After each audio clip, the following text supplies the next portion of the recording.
Ads లేకుండా latest episodes చూడండి. మీ పని బాగుంది స్వామి. కావాలంటే 6 అడుగులు, లేదంటే అడుగు. ఎలా కావాలంటే అలా మారిపోతున్నారు. మాకేమో అవకాశమే లేదు. అవును స్వామి, నన్ను కూడా మీలాగా చిన్నపిల్లని చేయకూడదు. ఈ వయస్సు వస్తేనే నీ అల్లరి తట్టుకోలేక ఇంట్లో వాళ్ళందరూ అల్లాడిపోతున్నారు. ఇక నువ్వు బాలిక రూపం ధరిస్తే ఇంకేమన్నా ఉందా? ఏంటి స్వామి మీరు కూడా? నాకొక్కసారి చిన్నపిల్ల నవ్వాలనుంది. నన్ను కూడా మీలాగా చిన్నపిల్లని చేయండి స్వామి.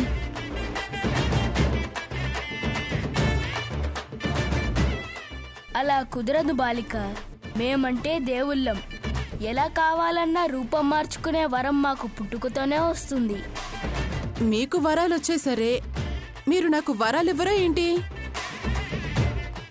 దేవుళ్ళు ప్రత్యక్షం అవగానే ఏం కావాలో కోరుకో అంటారు. వాళ్ళేం అడిగితే అది ఇస్తారు కదా.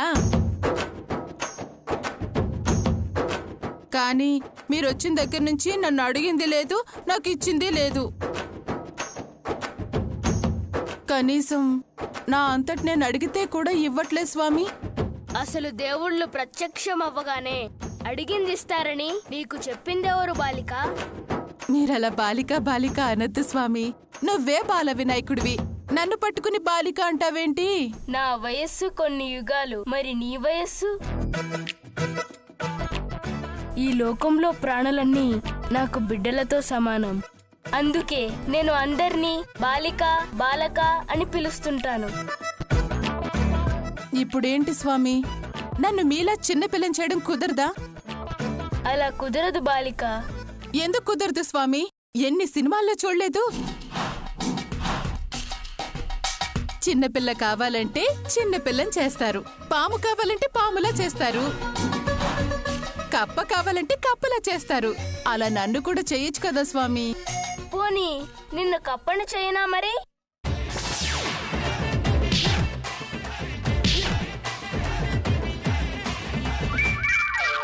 చిన్నపిల్లని చేయమంటే కప్పని చేస్తానంటావేంటి స్వామి నువ్వు? అందుకే కోరరాని వరాలు కోరరాదు.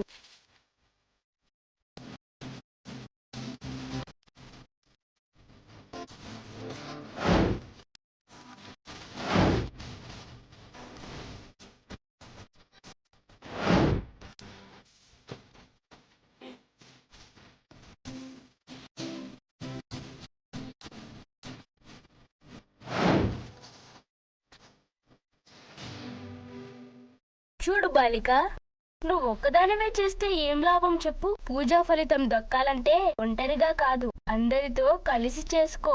లేదంటే నీకు ఫలితం దక్కదు.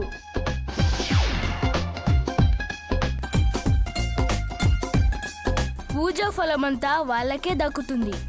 అదేంటి స్వామి, మీకోసమే కదా వేరుగా విగ్రహం పెట్టి ఈ ఉండ్రాళ్ళ తద్ది చేయాలనుకుంటుంది. నిష్ఠగా పూజ చేయాలని మీరే కదా చెప్పారు. నేనా?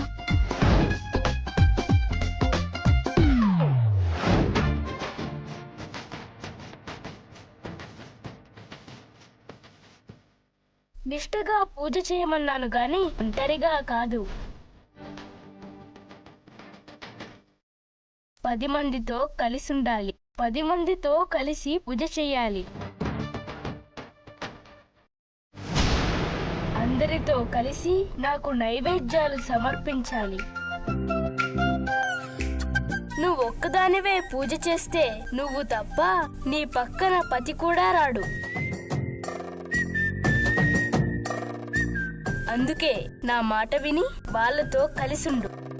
నీకంతా మంచే జరుగుతుంది. పుణ్యఫలంలో కూడా సగం నీకే దక్కుతుంది. అందరూ కలిసి పూజ చేసినా సరే సగం పుణ్యం నాకే ఇస్తావా? మరి నువ్వు నా ప్రియభక్తురాలివి కదా.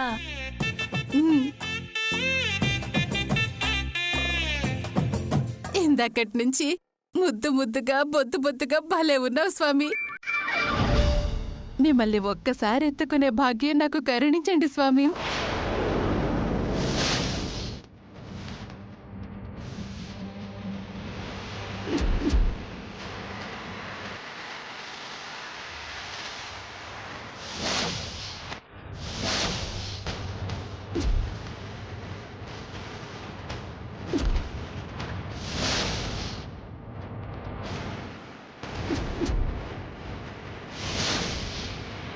అమ్మా అమ్మా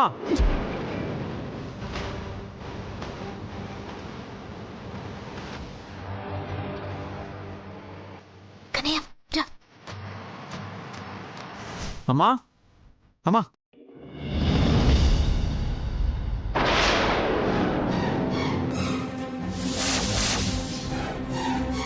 అయ్యో ఏడి నా గణపతి ఏడి నా బుజ్జి గడప ఏడి అమ్మా ఎవరమ్మా ఎవరంటావేంట్రా నా దేవుడు నా గణపతి నా ముద్దుల గడపయ్య ఆయన నాకు కనిపించాడ్రా ఆయన దివ్య వాక్కు నేను విన్నాను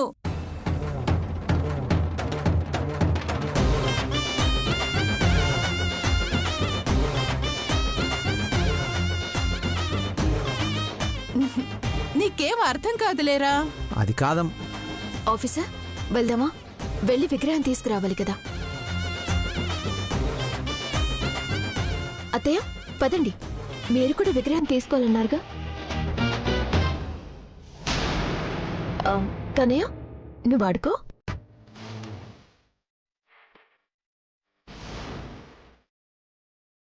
ఆఫీసర్ పదండి మనం బయలుదేరదాం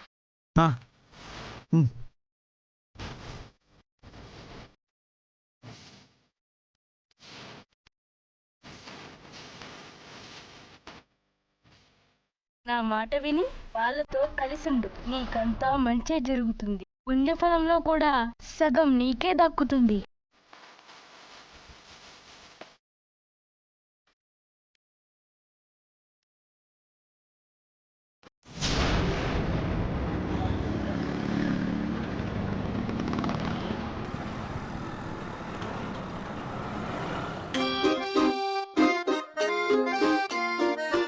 అది కానివరా త్వరగా. ఏమిటి మీరు ఇంకా బయలుదేరలేదు? త్వరగా వెళ్ళండి. ఎప్పుడు వెళతారు, ఎప్పుడు విగ్రహాన్ని తీసుకొస్తారు, ఎప్పుడు ప్రతిష్ఠిస్తారు? బయలుదేరుతున్నా నానమ్మా.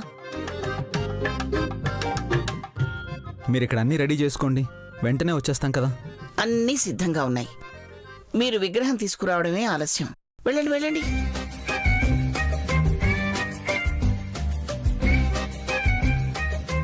విగ్రహాన్ని తెచ్చిన తర్వాత అలంకరించడానికి చాలా టైం పడుతుంది శౌర్య. ఇంకా చాలా పనులున్నాయి కూడా. మీరు వెళ్ళి త్వరగా తీసుకురండి. అలాగే తాతయ్య. ఆఫీసర్ బయలుదేరదామా? వెళ్ళిస్తున్నానమ్మా. త్వరగా వచ్చేయండి. అలాగే నానమ్మా. ఏమిటి నువ్వు కూడా వెళుతున్నావా?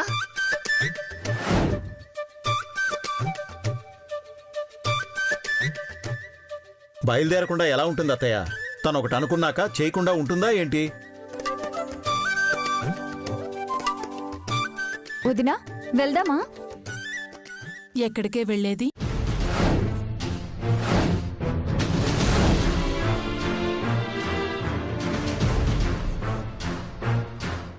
అదేంటుదినా, నువ్వే కదా విగ్రహం తెచ్చుకోవడానికి వెళ్ళాలి అన్నావు.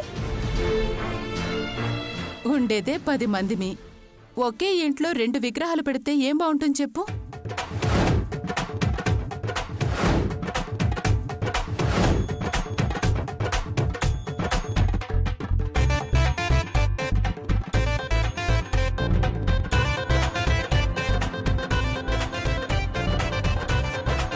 అదేమిటి ఇప్పటిదాకా మా విగ్రహం మాది, మీ విగ్రహం మీది అన్నావు. ఉన్నట్టుండి మాట మార్చేసావేమిటి? మాటే కదమ్మా, అదే మారిపోతుంది. మనసు మారంగా లేంది మాట మారదా ఏంటి?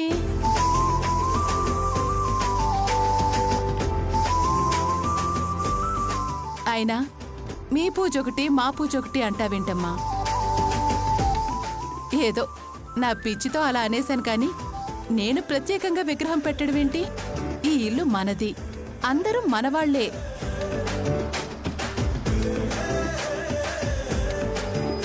నేనొక్కదాన్నే ఆ విగ్రహం పక్కన పెట్టుకుంటే ఎవరైనా చూస్తే నవ్వుకోరు. అందుకే అందరం కలిసే ఉండ్రాళ్ల తద్ది చేసుకుందాం.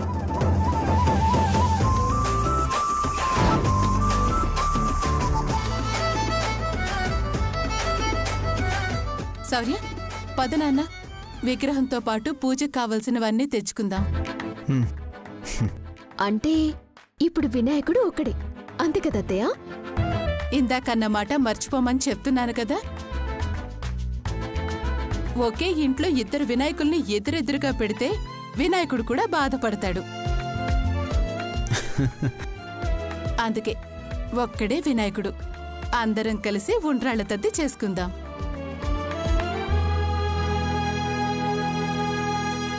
ఆఫీసర్, అత్తయ్య గారు కూడా ఒకటే విగ్రహం అంటున్నారు. ఇక మనం బయలుదేరదామా? నేను గది బయటికి వచ్చేలోపు ఏమైందే నీకు? ఇప్పటిదాకా 2 కావాలన్నా ఇప్పుడేమో 1 చాలంటున్నావు. స్వామి నాకు అప్పుడప్పుడు జ్ఞానబోధ చేస్తుంటాడు. నాలోని అజ్ఞానాన్ని బయటికి తీసి పడేస్తూ ఉంటాడు. ఆ? ఏ స్వామే? మీకు తెలీదులండి. ఆయన నాకు మాత్రమే కనిపిస్తుంటాడు, నన్ను మాత్రమే దీవిస్తుంటాడు. సరే, ఎవరో ఒకరు కనిపించారు, నీ బుద్ధి మారింది, అది చాలు. త్వరగా వెళ్ళండమ్మా. గడప దాటే లోపల మళ్ళీ దాని మనసు మారినా మారుతుంది. అదేం లేదండి, మనసేం మారదు. పద.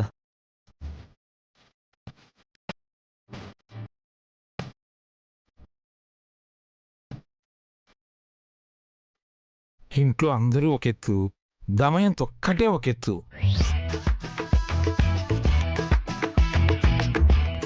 ఋతువులన్నీ కలబోస్తేనే మన దమయంతి.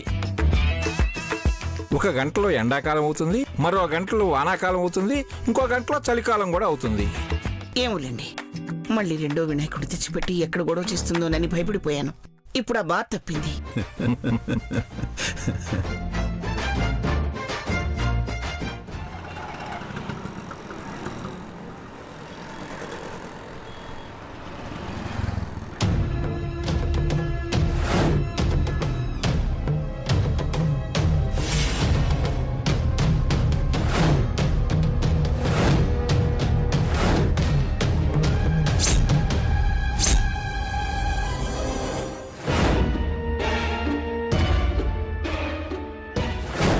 సార్, వినాయకులు సార్, 200 సార్. సార్, పువ్వులు తాజాగా ఉన్నాయి సార్. అమ్మా, మట్టి వినాయకులమ్మా, తీసుకోండమ్మా. అమ్మా, ఫ్రెష్ గా ఉన్నాయమ్మా. అమ్మా, పువ్వులమ్మా, ఫ్రెష్ పువ్వులమ్మా. వినాయకుడమ్మా, మట్టి వినాయకుడమ్మా.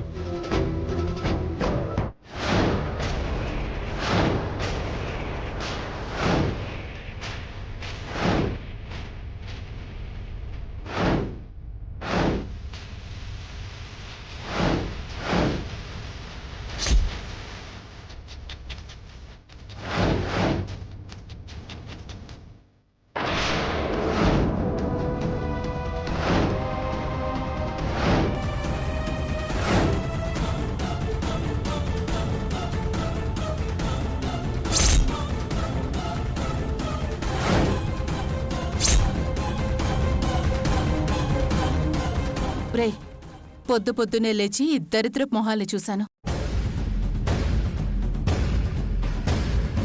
బజ్జు గణపయ్య, క్షమించువయ్యా. అమ్మా,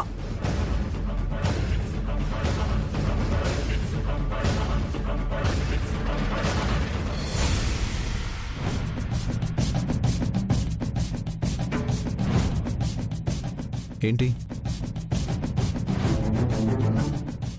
వినాయక చవితి అయిపోయినా వినాయకుడు విగ్రహాలు పెట్టుకుని కూర్చున్నారు. ఏం చేయమంటావు శౌర్య? ఏదో వినాయక చవితి పూట 4 విగ్రహాలు అమ్ముకుంటే 10 రూపాయల ఆదాయం వస్తుంది. దాంతో సంపదని హాస్పిటల్కి తీసుకెళ్ళి చూపించొచ్చు అనుకున్నాను. విగ్రహాలు అలాగే ఉన్నాయి. పండగ కూడా అయిపోయింది. అటు చూడు, తన దగ్గర పూలు పళ్ళు కొనేవాళ్ళు ఎవరూ లేరు. నా దగ్గర ఈ బొమ్మలు కొనేవాళ్ళు లేరు. ఇంకా ఎవరు కొంటారని ఎదురు చూస్తున్నారు? అంటే ఉండ్రాళ్ళ తద్ది చేస్తారు కదా, దానికి కొంతమంది విగ్రహాలు పెట్టుకుంటారు. అలా ఎవరైనా వచ్చి కొంటారేమో అని ఎదురు చూస్తున్నాం. అంటే మనలాగనమాట. అంటే ఏంటి? మీరు విగ్రహాన్ని కొనడానికి వచ్చారా? అయితే నా దగ్గరే కొనండి. ఇక్కడ ఎవరి దగ్గర లేవు. పండగ అయిపోగానే అందరూ తీసేశారు. నేను మీలాంటి వాళ్ళు ఎవరైనా వస్తారని ఎదురు చూస్తున్నాను. సంపద, శౌర్య వాళ్ళకి వినాయకుడు కావాలంట. వినాయకుడిని కొంటే పూలు పండ్లు కూడా కొంటారుగా.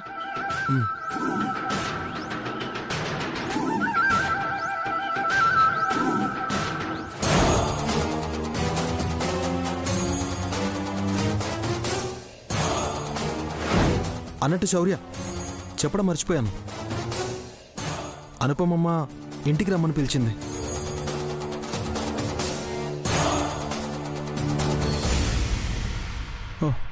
అవునా? మా అమ్మ రమ్మని పిలిచిందా? ఎప్పుడు? రాత్రే కాల్ చేసింది. సరే, మా అమ్మ పిలిచింది అంటే కాదన్నదేముంది? అనుపమమ్మ రమ్మని చెప్పింది, కానీ దమయంతి వదినకేమో నేనంటే పడదు.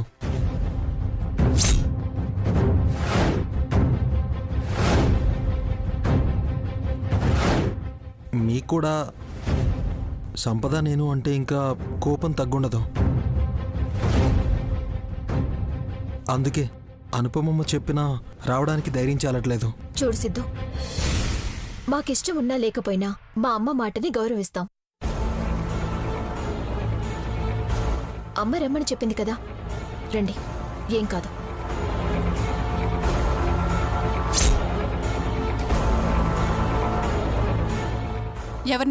ఎవరిని రమ్మంటున్నావు?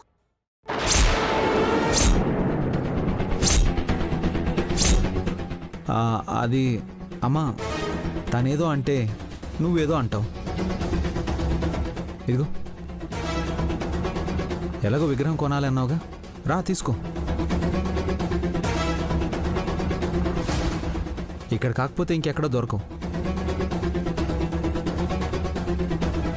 ఉన్న వాటిల్లో నీకు నచ్చింది సెలెక్ట్ చేయి. వీడి దగ్గర నేను విగ్రహం కొనేదేంట్రా?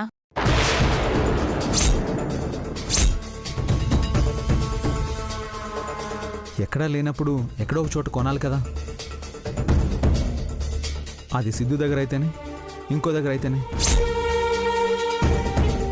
మనకు కావాల్సింది వినాయకుడి విగ్రహమే కదా. అయినా నీ సెలక్షన్ బాగుంటుందమ్మా.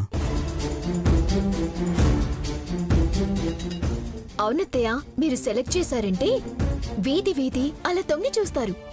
అంత బాగుంటుంది మీ సెలెక్షన్.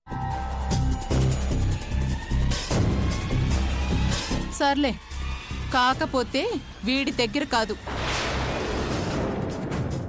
వదినా, అలా అనకొదినా. నువ్వు కొనాలనుకున్నా ఇక్కడెక్కడా దొరకవు. ఏదో వ్యాపారం లేక నేను మాత్రం ఇంకా ఇలా కూర్చునున్నాను. ఉదయం నుంచి ఎవ్వరూ ఒక విగ్రహం కూడా కొనలేదు. నీ చేత్తో బోని చేశావంటే నాకు మంచి జరుగుతుంది. మీరు నా దగ్గర విగ్రహం కొని తన దగ్గర పూలు పళ్ళు కొంటే సంపద హాస్పిటల్ ఖర్చులకి పనికొస్తాయి.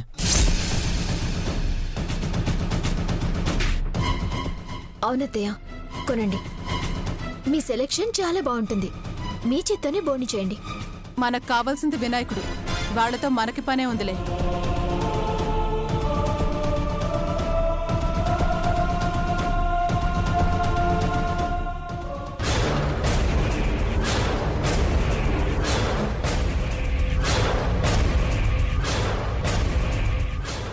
అదిగో, అది బాగుందిరా.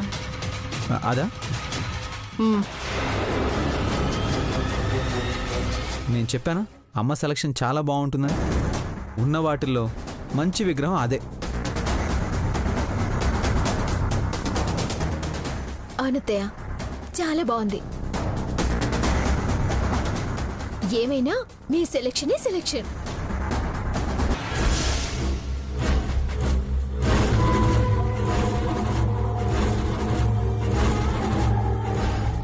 ఏంటి మీరు తీస్తున్నారు? నా స్వామికి నేనే సేవలు చేయాలి.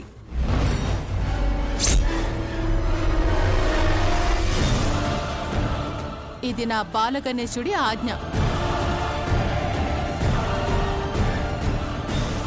ఏంటొదినా, కొత్తగా బాలగణేశుడు అంటున్నావు, పైగా ఆయన ఆజ్ఞ అని కూడా అంటున్నావు. అది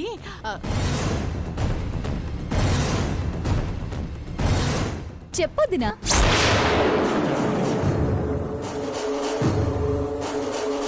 ఇప్పుడు అవన్నీ ముఖ్యమా? ఇంటి దగ్గర అందరూ ఎదురు చూస్తుంటారు. పద.